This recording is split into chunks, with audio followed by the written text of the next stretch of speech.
First and foremost, Danny, let's talk about Ja Morant. He is now out for the season with a Yeah. shoulder injury. This is a team that was playing at a pretty good level ever since he came back from injury, particularly over this past weekend when they were able to get wins over the Los Angeles Lakers. And even without Ja, was able to get a win over the Phoenix Suns. But now, Danny, hmm Ja's no longer a part of the team for the rest of the season. What's your reaction to that? It's a tough loss, man, because they were playing with new life, and I think he gave them a lot of a different energy, which kind of sucks. I think this is another hit for them. But I said even with him being back and him being around the team morale and just those I guess the couple games that he was back gives them a different type of energy. So hopefully they can continue to carry that forward. But this sucks. This is a tough year for him with the the suspensions now, the injury, him only being there for like 10 games with the team. It's a tough blow. So I feel for him. I feel for them. Praying for speedy recovery for him, and hopefully they continue to find the rhythm and playing well without him. Yeah, he obviously was suspended for the first 25 games of the season, and now will miss the remainder of the season. Now they've got some good play from a number of their players on the team, particularly hmm the other big two with Desmond Bane and Jaren Jackson. This season, Desmond Bane without Ja Morant, 24 and a half points and 5 assists.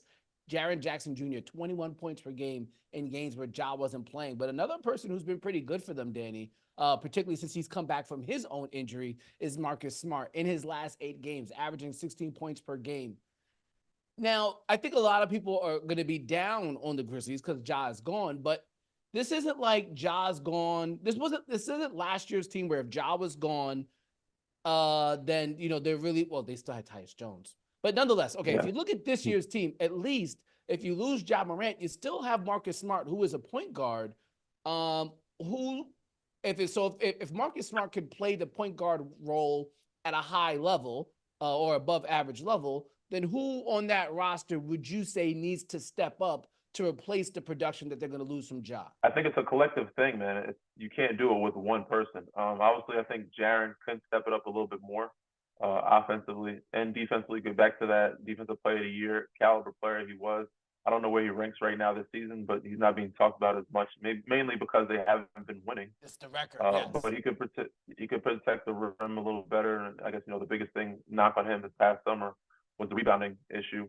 But I honestly think it's going to be a collective group thing, and I think also will help them if they get Brandon Clark back. We don't know how soon or how late. If he can get back by February, it's early January right now. If he gets back before or by All Star break, it's another month. I mean, I expected them to do some historic type of things with Ja back. I don't expect that anymore, but I still think they can do some, say miraculous, but something special with the group they have right now. And I think they could probably get to that 10 seed play in if they stay above water and stay afloat with Marcus Smart playing at a high level, Luke Kennard being back now playing at a high level. Obviously, Dez and Jaren doing what they're supposed to do, but getting Brandon Clark back. Vince Williams is playing a lot of minutes now. He's been doing some good work for them.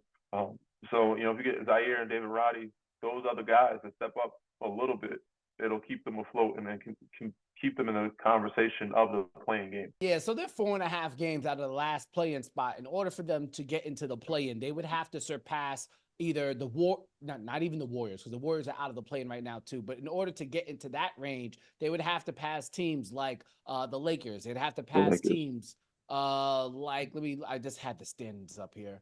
It They was would have to definitely the pass a Lakers. team.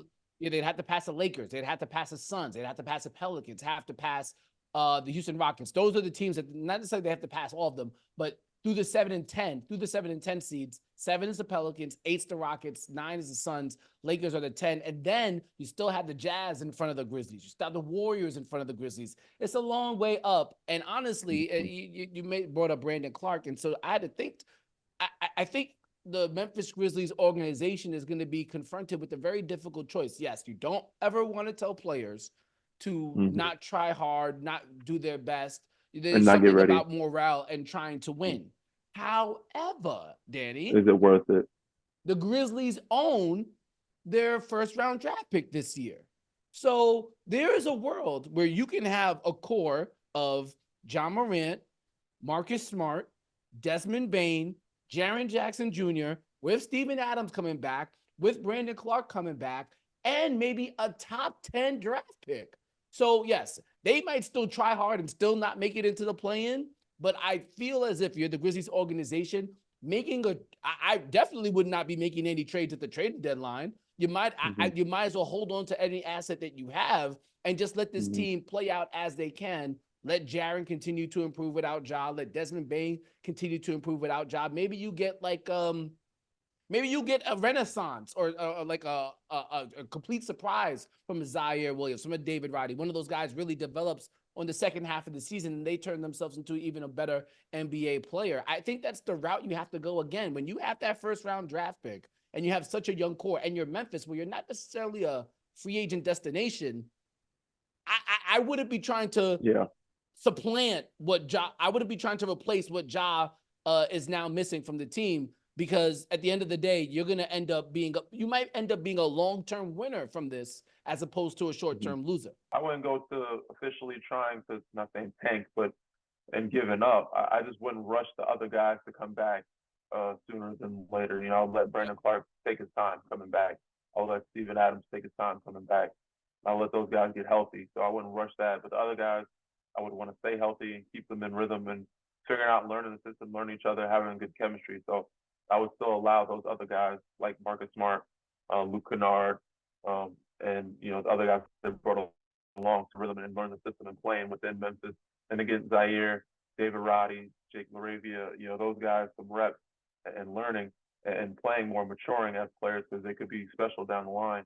So yeah, I agree with you. I just wouldn't force the issue with other guys coming back, but necessarily I wouldn't tank, if you will, or give up and throw the towel in. But I would let those other guys continue to play out and you know, learn and mature. Yeah, for sure. That's definitely a big blow to the Memphis Grizzlies. But again, I'm of the belief that in the long term, this could definitely pan out well. One more quick question on Ja, then we move on to Draymond Green. So Ja now gets injured. He obviously had the 25-game suspension, and Ja has had his fair share of injuries throughout the course of his career, and some of it has really been, I'd say, swept under the rug because they played so well without him because Tyus Jones was there. But I think now if you look at Ja himself as a basketball player, Danny, what concern, or do you have a concern with how his game and his health is going to develop over the course of time? He's not a stand behind the three-point line type of three-point shooter. He's an attack the rim basketball player.